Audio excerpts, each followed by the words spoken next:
And welcome to a very special edition of the True Patriot Outfitters podcast. Folks, we have a special Colorado Kayak Bassmasters interview set up here. We just got done with Red Willow over in Nebraska there. CKB went out. We had a doubleheader event Saturday, Sunday. And man, I'm telling you, it was a lot harder than what we thought it would be. But at the end of the day, 20s, 21s, 22-inch fish, these things were thrown up all over the board. What we have here is on day 2, there was a clinic put on here. It was definitely a struggle there that came down to the end. But we have the first and second place. One guy you've seen many times with us. The other guy, we've been so excited to finally get Jason on the podcast with us here. He is one of the anchor anglers, if you will, in the state and in the West out here. So super excited to have Jason and Trevor join us. Before we get going here, tonight's episode brought to you by Trokar Fishing, made right here in the USA. Nothing like the points on these hooks. Trokar Eagle Claw. Dude, if American made is important to you, then get over here. And you've been around Eagle Claw your entire life if you've been fishing, man. The stuff has always been in a tackle box somewhere, so check them out.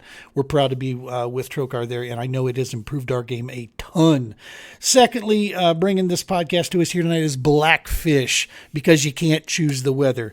Just because the weather's miserable out there doesn't mean you need to be, especially in a kayak. Check out blackfishgear.com. They've got something for men, women, everybody in between. It's that next level gear, man, when you're wanting to stay out of the elements. So check them out. All right, now that the bills are paid, let's bring these two straight, mean, evil hooks in. Mr. Jason, welcome to the show, my friend. Thank you, sir. And Trev, welcome back, dog. We're going to have like a special plaque behind us, Trev's place. Right. Well, thanks for having me, man. Yeah, well, the house is coming along good. We still haven't got the man cave done yet, but we're getting there. We're pretty close. Nice. And Jason, just off air, we were just talking. You live on Zoom, dude. So these type of calls for you, this is like you're still working. Yes, sir. Work from home, so Zoom pretty much 6 hours a day. Dang. Well, this will be a lot more fun. We won't talk work. We're going to talk fishing. So, day 1, day 2, for all three of us here, I got to tell you, it was a night and day difference between the results that went up out there. Now, Trev's the only guy with kind of a legit excuse. Jason, you and I, we just, I couldn't find anything. You at least got one. You got points way better than I did out there. But Trev, dog. No, there was no excuse. That was just a debacle, man. That was 20 minutes into day 1. I lost 2 giants, and to calm my nerves, I had marked a kind of a deep bed fish, and I thought, I'll go over there and mess with her. And first cast, I hook her and get her up to the boat, and I go to net her, and the bait comes out right as she comes out of the water, and she just kind of stood there or sat there for a sec, and I thought she was within reach of a net job, and I pulled a Superman, and I went right by her into the lake, and I semi-flipped my yak, and I had rods floating and gear floating, and I'm out there swimming. This was at 10 minutes to 7, so it was a good wake-up morning call. And one thing I did want to point out is there was another angler right behind us, and I think I failed to mention it at awards, but Massimo was actually right behind me when this all went down, and he was super cool to stop his tournament, and he came right over to make sure everything was cool, and very fortunate I didn't lose any gear. Always wear your PFD. But Heck yeah. yeah, I just long story short on that, it was embarrassing. It should have never happened, but it was just adrenaline and yeah. So another big fish lost, and I lost some time trying to get the gear back and changing clothes and whatnot. And yeah, I put up one small fish that day, and yeah, didn't really ever regroup. Yeah, dude, that's tough to come back from, especially the first thing in the morning like that. You know, you got your day kind of laid out, you're ready to go in there, and then boom, something like that throws you on your head. You know, and you are now the second very experienced angler that I've spoken to in the last week and a half that has got, that has had a situation like this. And I got to tell you, for what it's worth, it's not in vain, because it takes an old guy like me, and it reminds me again to checking all my gear, making sure my tethers are in place, paying attention to what I'm doing out there, and just kind of remind this. But hey, this can happen to anyone at any time, man. You let your guard down just for a second, and bang, you're in there. For sure. And I know Jason, he's got experience with the same thing happening. And I've actually done the same thing before fishing, trying to net a big smallmouth. I was up too far on the front of the boat and I flipped it. And that actually, having that experience really helped with this one, because there wasn't a ton of panic. It was a little more embarrassment and just trying to get everything as fast as I could so I can get back in the water. But right. Jason's was his was a little more scarier than that one was. I know that.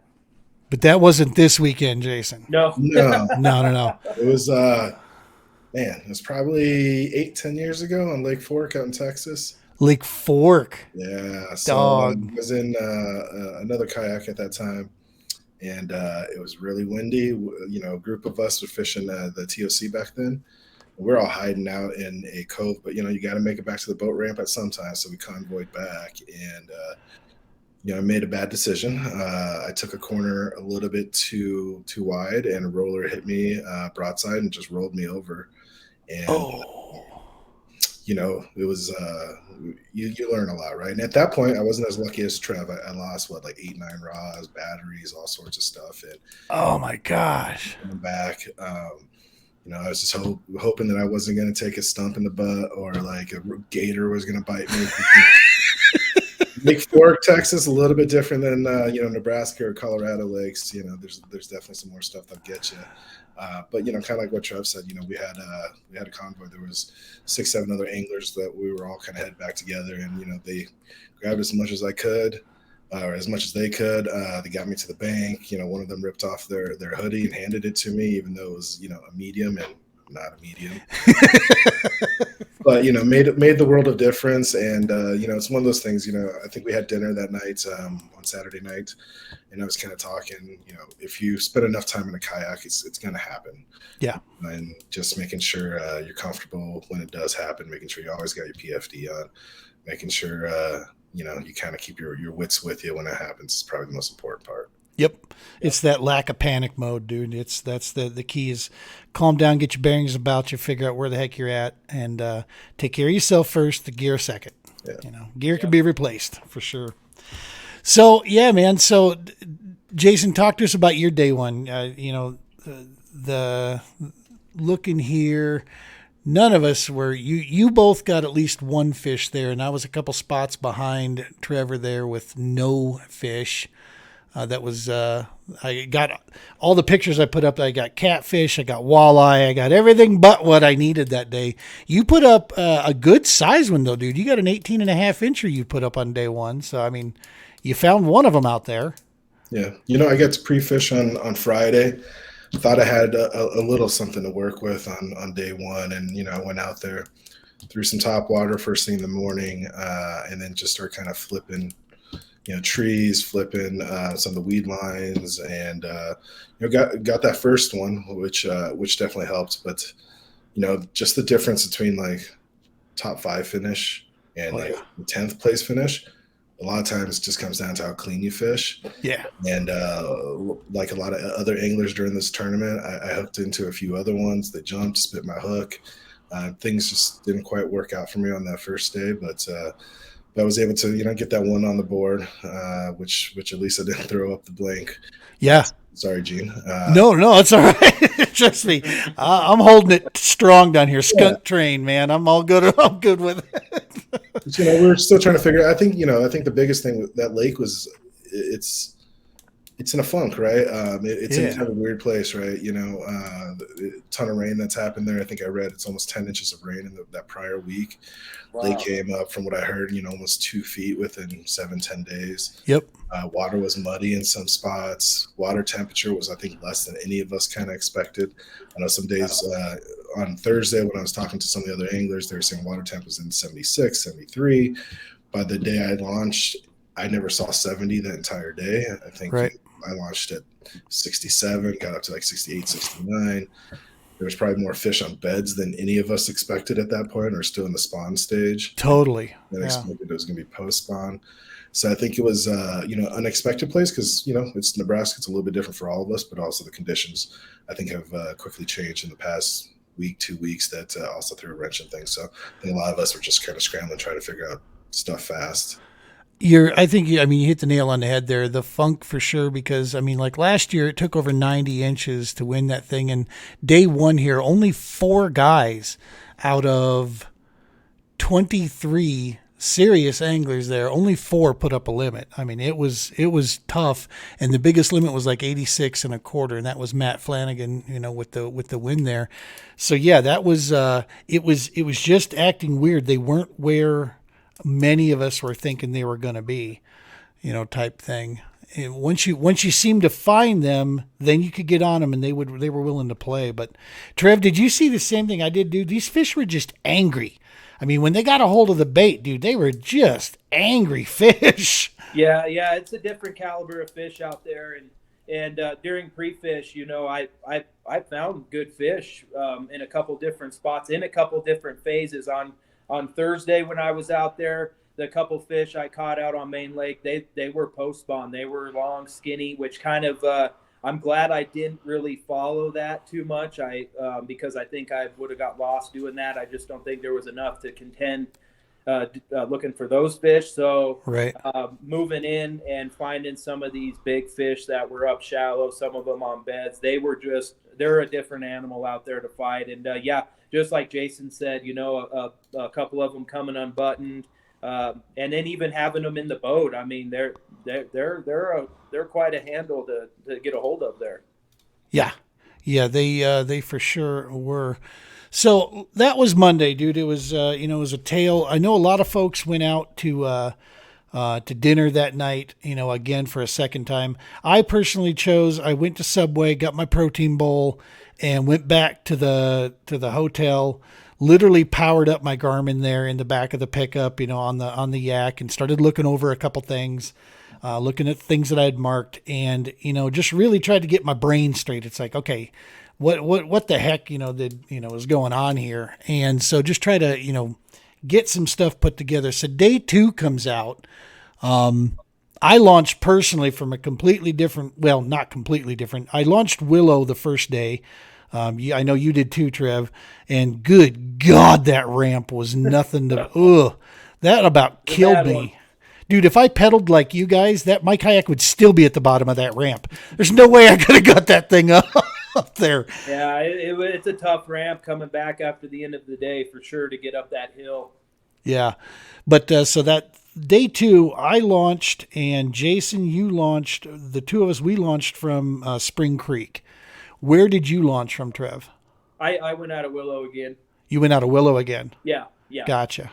Yeah, I basically wanted to – I wasn't going to change my game plan from day 1. I didn't think it was going to change that much, especially with that moon we had and stuff. Yeah. I figured hopefully if none of those fish that I had marked in there were really messed with too bad the day before, I could have a chance at them. So I just went out with the same game plan, so went back out of Willow.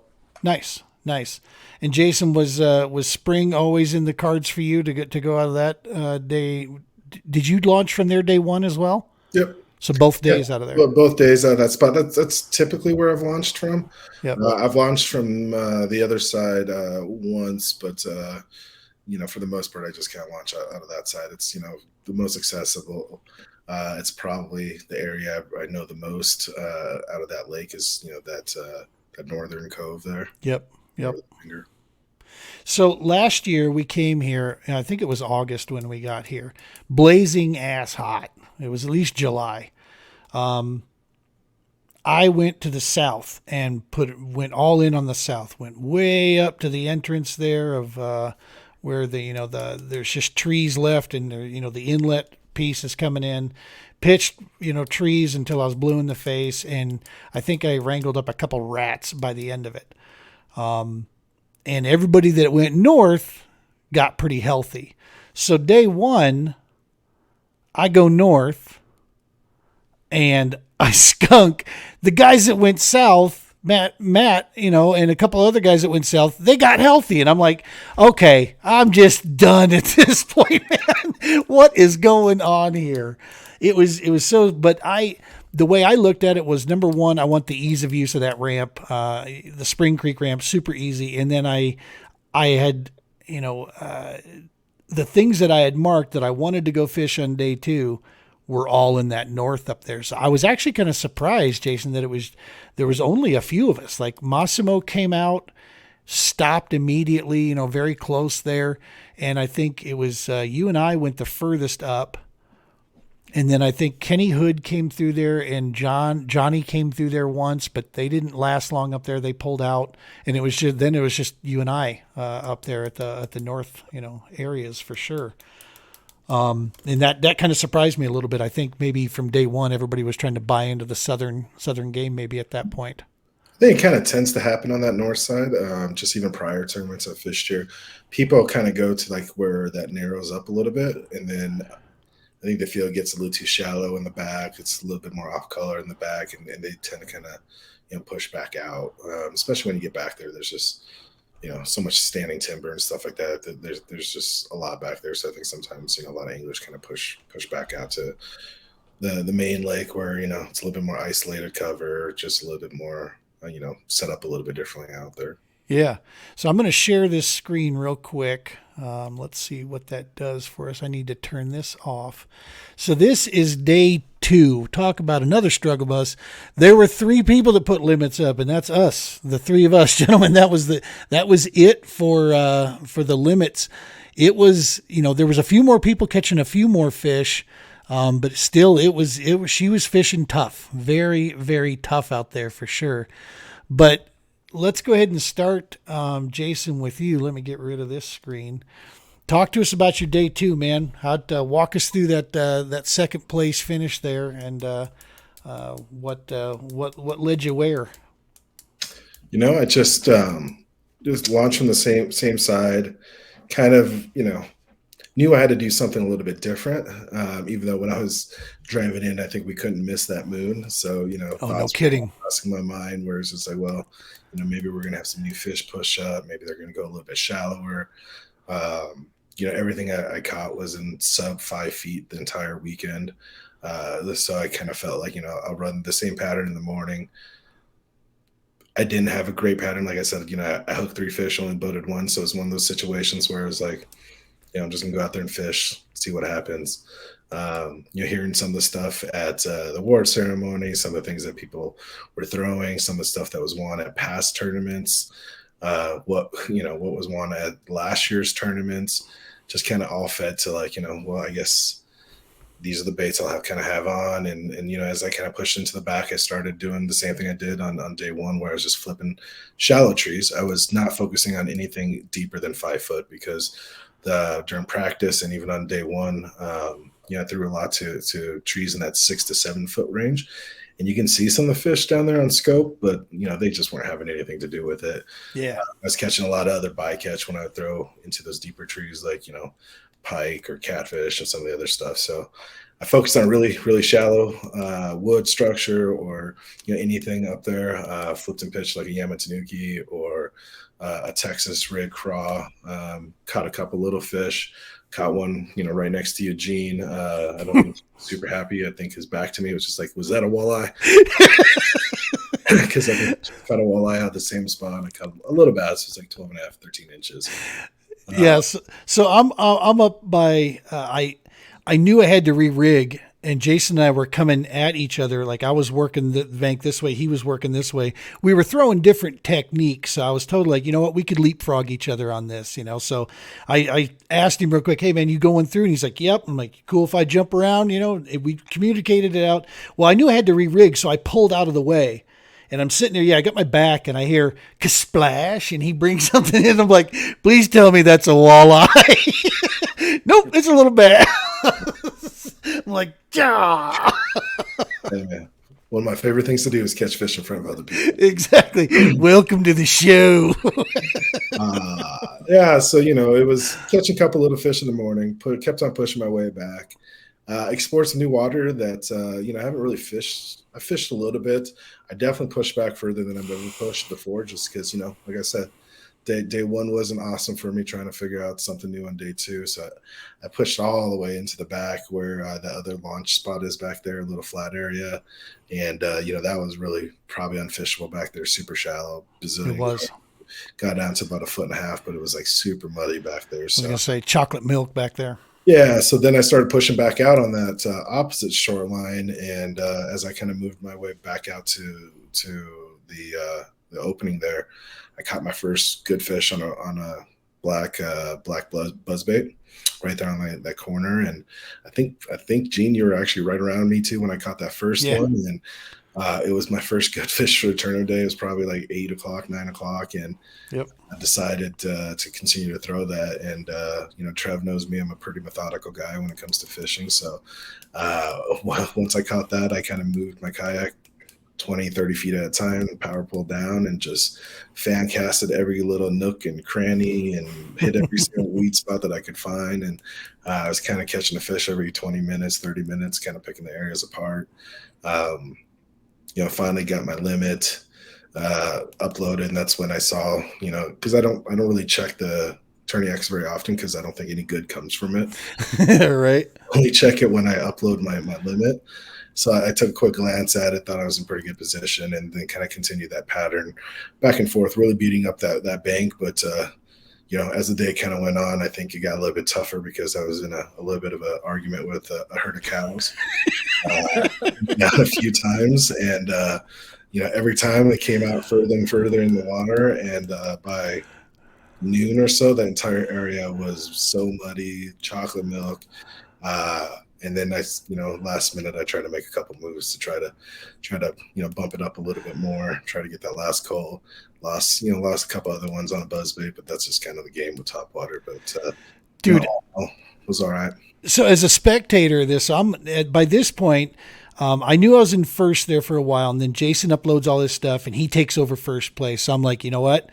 I'm going to stay off that other shore, you know, over there, and I was going to stay on my side. So we're literally east and west in that North Cove. And I was like, you know, I'm just going to, you know, work my patterns over here, let him do, you know, have that space. But the part that was absolutely pure entertainment, and it was just gold. I should have got pictures of this.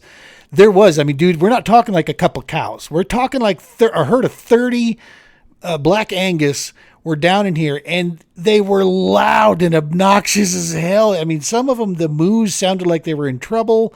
Some of them sounded like they were asking questions.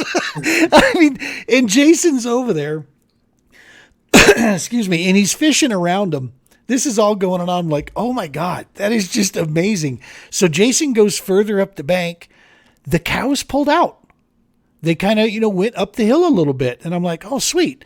As Jason comes back, I swear one of them was in the woods watching, because as he comes back, they start forming this line down, coming right back to the water to come see him again. It was insane. I'm like, no way that's happening right now.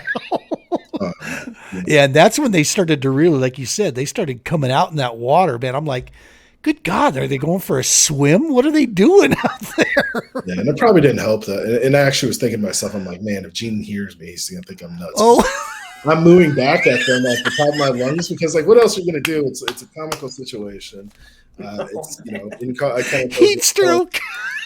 In Colorado, you get pushed on by walleye anglers and like wake boats. I'm in Nebraska in the backwoods, and I just got pulled up on by like 100 cows. It's like, you don't see that. So can't make that up. Yeah, so, you know, what do you do? That's awesome. I did not hear you mooing, dude, and now I feel like I missed something really awesome. Yeah, no, the only, excuse me, the only thing that I heard in the morning, there was a flock of geese that come through, and there was another angler in the morning time that was out there, and I heard him yelling at the geese, "Shut up!" And he was like serious. You could tell he wasn't just, saying it. He was like, "Shut up." Because the geese would not quit yakking at him there. So thought that was pretty good, but I didn't hear you talking to the cows. So yeah, man, that's watching you work over there. I also realized that, yeah, you were picking like every piece of meat off that bone. There was no way, mind you, I was primarily pitching and flipping. I threw a frog a little bit and hooked up a little buzz bait and tried that for a little bit, but my confidence was on the pitching and flipping. I was throwing jig, throwing Texas rig, and then a Ned rig here and there. And so I kind of knew that piece, but in the back of my head, I watched on that scoreboard and I could see Trev was sitting at like 3-4 fish. And I'm like, nah, dog, he ain't going down 2 days in a row like this. So I knew something was burning. Talk to us, Trev. You're going with your original game plan there. Clearly she paid off.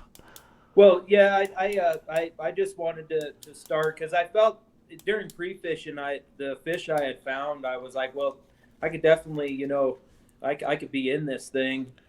So going out day 2, just basically mimicked exactly the same way I had started day 1. And in the first 20 minutes, hooked into, I think it was, 17, and just real nice and calm, got it to the boat, got a picture, and I took a deep breath, and I was like, well, I'm already doing better than I did in day 1, so let's just keep rocking this out.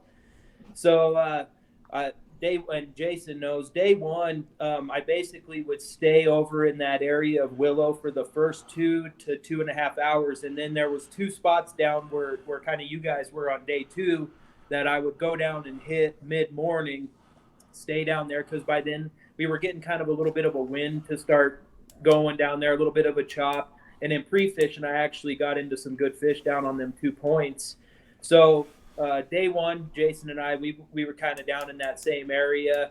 But day 2, when I come out of that cove to go down, that's when I had seen there were some other anglers down there with Jason. I'd seen Kenny down there, whatnot. So I worked my way down there, and actually this worked out in a good benefit for me. I actually peeled away and went to the south side of that point, and you guys were all over on the north side running that bank down there. And I actually fished some new water on that side that looked a lot like what I was fishing down towards the dam. Nice. And just slowed down, and I picked 2 fish off.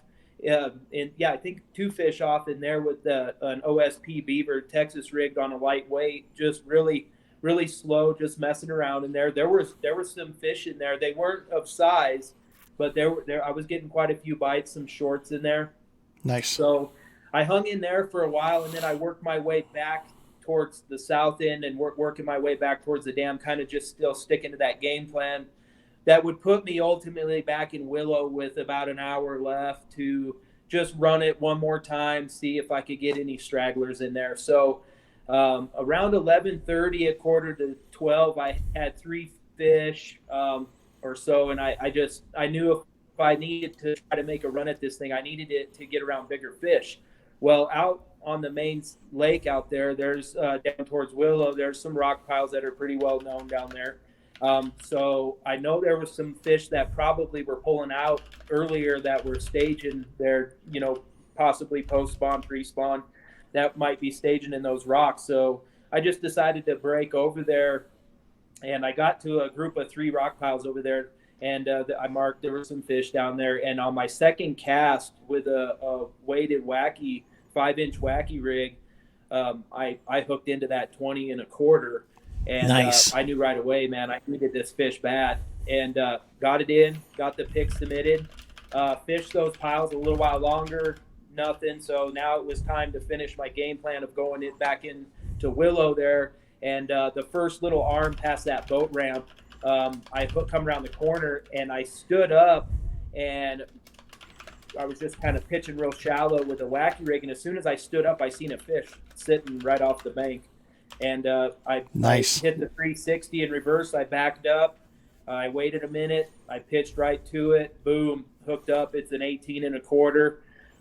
So then I finished that little arm, and I turn around and I'm coming back out of that arm, and here comes Strawbridge flying by me. And I knew he had a really good bag going. He had like 74 inches with 4 fish. He basically needed a 12-inch fish to take the lead. So I come back out. He's fishing the cove down from me. I come back out to those rock piles to finish the day. And the reason why is I needed to submit my fish too. So I was out there submitting those last fish. And I basically watched Josh Gardner and Strawbridge fishing in a cove, knowing that they both needed just one fish. I knew on the leaderboard Jason was right there, who always, seems to run me down one way or another, no matter where we're at. So he had me nervous. So I just sat up there and messed for like the last half hour on those rock piles and just hoped that my limit would hold up. And I was just happy with it anyways because of what had happened on day one. No matter how I was going to finish, it was a good day. So, and fortunate to hang on there for 3/4 of an inch for the win or whatever it was there. So it was a good day. That's awesome, man. And that is the thing. I was looking at 4th and 5th, and Strawbridge puts up a 12-inch. He wins the deal. I mean, that's all it is. He had that fish hooked. He had the fish hooked with, I don't know, it wasn't much long time left in the tournament, and he actually hooked, I think, a 14 and a half, and had it come off right there at the boat. So he had it right there in his hands, which I didn't see. I couldn't tell that from where I was, so I didn't know that till afterwards. But it was a nail biter for sure at the end, like it usually is with these guys. You're never safe until the end at all. That is absolutely the truth. My day was basically attacking grass. That was exactly what I had done, and I knew that I was going to have to stay after it. When Jason and I were coming at each other, I caught literally a 12.5-inch fish. It was just a little one, and I was thinking to myself, you know what? I'm going to need to cull this thing if I want to have a shot at it, and that was exactly the kicker. That was my smallest, fish that I'd put up.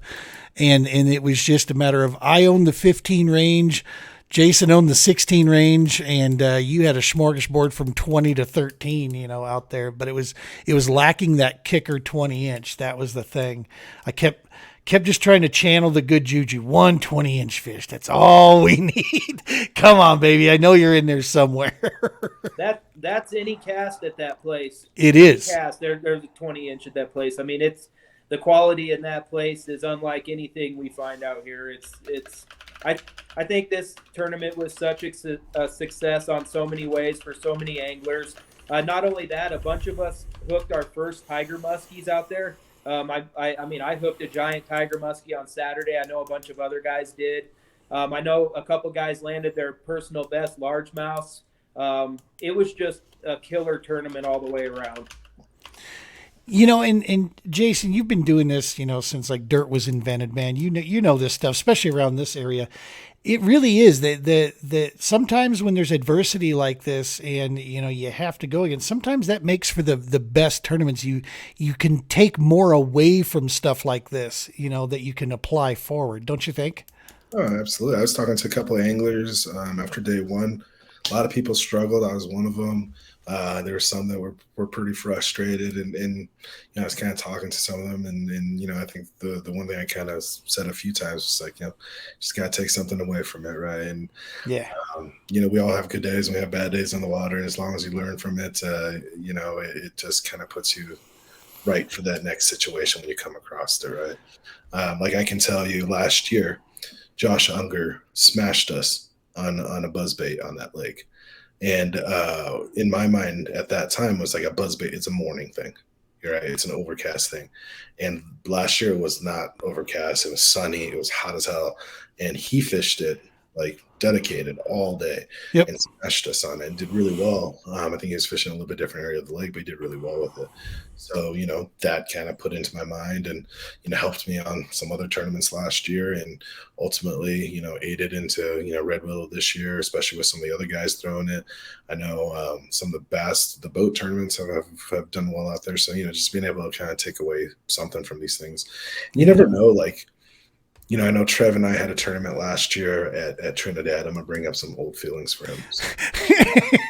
But it's one of those things where him and I, we were pretty close, right? And I told him the story this last week, and it's just like how little bit of like a change matters, or how much of like a quarter inch really matters, because on that day it was a grind for us for one reason or another.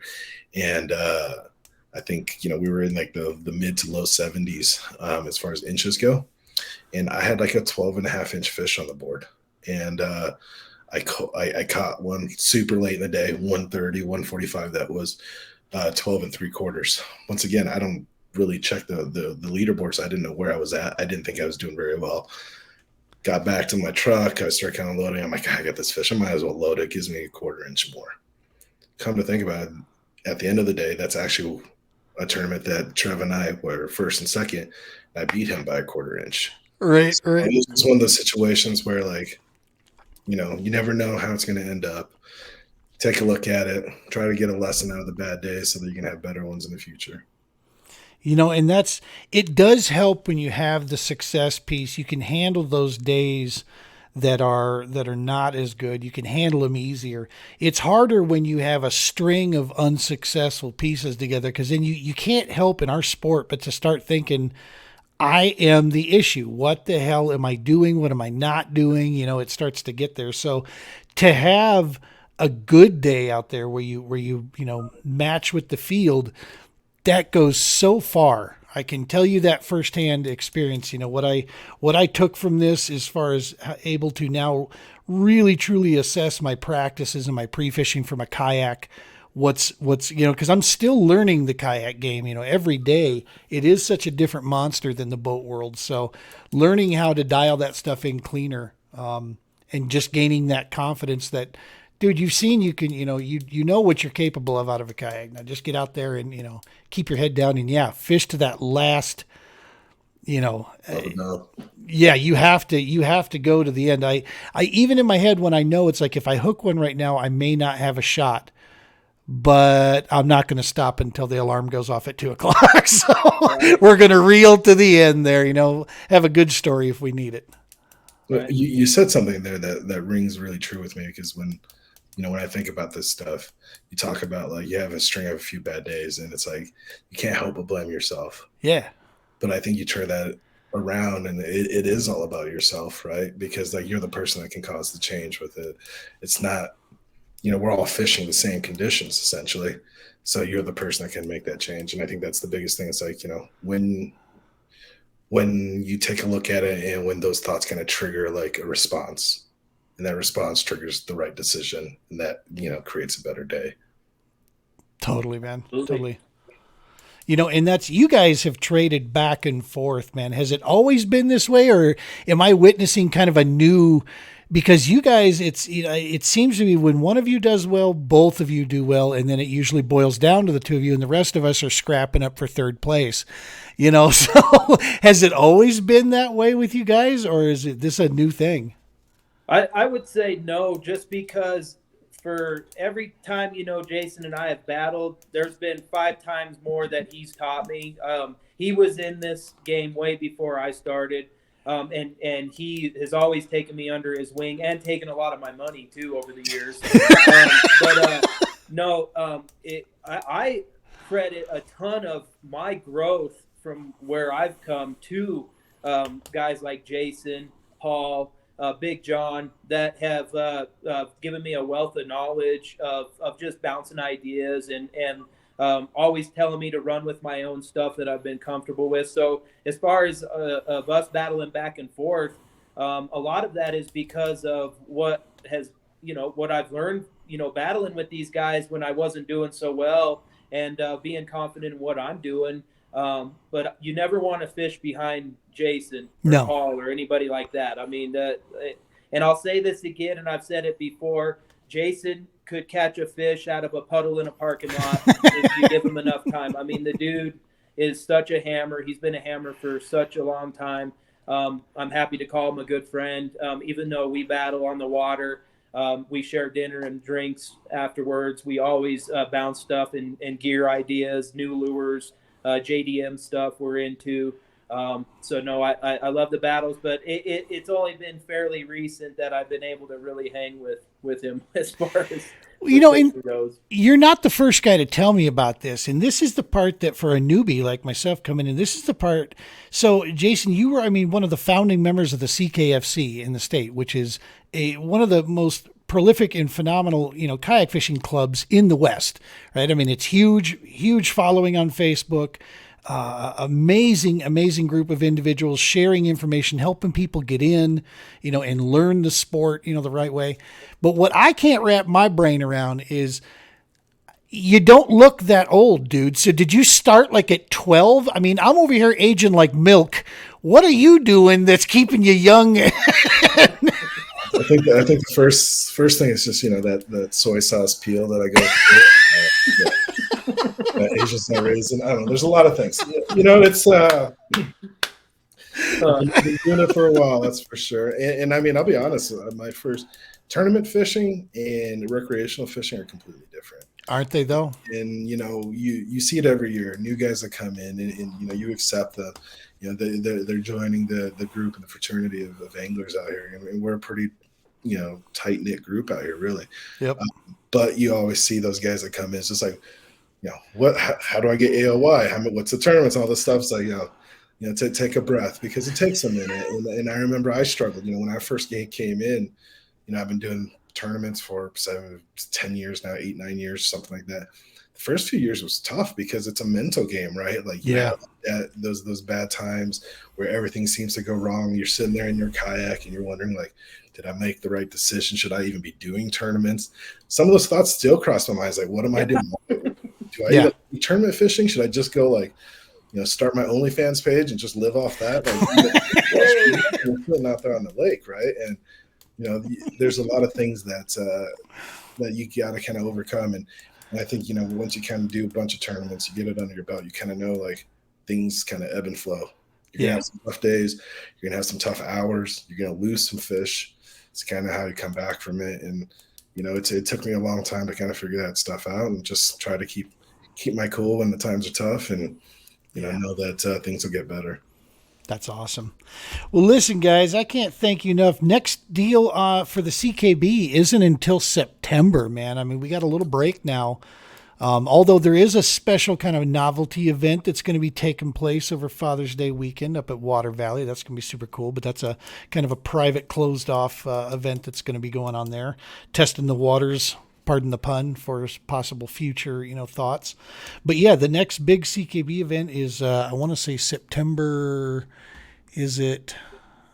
I've got it up here because I knew I was going to want to know this bit of information. CKB looks to be, okay, so that's Norton, September 16th. That's the next time we go back. We're going back to Kansas. I have a feeling that's going to be quite the fun deal in September, man. Especially if we don't catch them in full transition, if we still catch them, in the right place, which I'm hoping it's hot enough out there, Western Kansas, that they're not into a fall transition stage yet. I think it could set up to be a pretty good time. I've never been there. I'm excited to go. I'm excited to check out some new water. That's another thing why I like this club is we're always venture into new spots, quality spots with good fish. So I'm excited to see what Norton's about.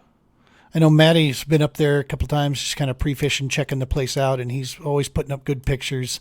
Hitting a lot of fish there. I've been looking at all, the ramp capabilities. I think there's going to be a lot of cool launch where it's not technically a ramp. I think you can shore launch in some of those places on those back roads. So I think that'll probably be at least half of one of my days of practice is just driving around the thing, checking out, these spots based on what Google Earth is saying. So should be a ton of fun.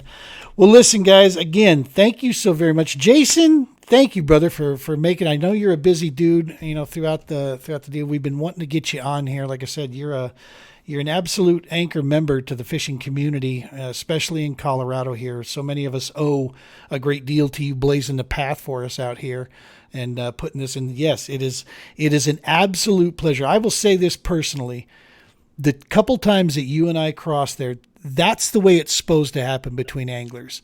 The communication, we moving through there. That's the way, in my opinion, a couple of experienced anglers out there, can communicate and get around each other and not let, silliness, I hear these stories all the time in the boating world or even in the kayak world sometimes. And it's like, guys, it doesn't have to be that difficult. It's like, work your way through, do what you need to do and get through there. So thank you for that. And it's awesome to finally get you on the podcast. I know we'll, if you're available, I know we're going to definitely be having you on here some more, I'm sure. I appreciate you having me on, and appreciate talking to you at the event, of course. And of course, fishing with Big Trev, one of my favorite things to do, and going back and forth. I wish he caught a fish just about an inch smaller. I think I'll see him this weekend at Trinidad, so we'll see how that shapes out. That's that I could tell that place could be a lot of fun there. I think when you were talking about that 1/4 inch there, it was not fishing great down there for all of us because I ended up taking big bass on that event, and I only had like a 17 and a half, I think, smallie that took big bass. So she was fishing pretty tough. So yeah, it'll be cool to see that place show out the way it's supposed to down there. Yep. Hopefully it'll be a bounce back season. It's had a couple rough ones after the flood, but I can tell you prior to the flood, and Trev knows this, that place was awesome. one of the premier smallmouth factories in Colorado for sure. Nice. Yeah, definitely probably my favorite for fishing a tournament for sure in Colorado, I would say. I'll be ready to get back down there when I can camp down there, but I am not staying in hotels again in that area. Dog, that was sketchy, bro. So sketchy. You guys haven't been anywhere if that was sketchy for you. Definitely a lot more sketchy places out there. Nope. That's still to this date all the traveling I do from South Carolina to Texas, Missouri, Wisconsin, you name it, man. I've traveled around quite a bit, and that's still the sketchiest joint I've ever stayed at was down there. And I know they wanted it not to be, but it was. So I'll be professional enough. I won't mention their name down there, but yeah, I'll camp down there. That looked like a really, nice area to camp. So, well, listen, guys, thank you so very much for joining us here. We sincerely appreciate it. And I am looking forward to getting out with you guys and maybe catch you out there during the summertime. And we can set up for some fun fishing or whatever as well. And at the very least, seeing you definitely in September. Sounds good. And Gene, wish you the best at your event at Stanley. I hope that goes well for you. That's going to be really cool. Sucks about the whole closure thing and all that stuff, man, but you guys are going to have fun. They're actually considering lifting the ban, Power the Podcast, man. They're considering lifting on the 15th. Oh, cool, so man. If they open that up and let us at least go in there, and I suggested, keep it catch and release. That's totally fine. We will leave no trace, so we'll see. And if they don't, regardless, there's still, the main thing is introducing people to the TPO, the programs that we have out there. Speaking of, we're going back to Red Willow this on Father's Day weekend. We're taking an Air Force vet there, and I just found out his wife's going to make it and his 3 boys. So I'm going to be working with one of the local anglers in the area to see if I can get some kayaks put together, because I don't have that many. We got a few here, but I don't have that many, nor would I have a bus to be able to get them all over there. So who knows? That place could be really on fire too when you guys go back. I mean, you guys will have some fun there. I'm throwing a buzzbait. I'll tell you that right now. We'll see what we can do. Well, thanks, guys. Folks, make sure to get out, subscribe to the True Patriot Outfitters on YouTube. That's a big help. Follow us, Facebook, Instagram, all those areas. You know the drill. Thank you for your support and helping us on this mission here. For right now, for all of us here from CKB, from these two guys here, myself, tight lines, y'all, and be safe.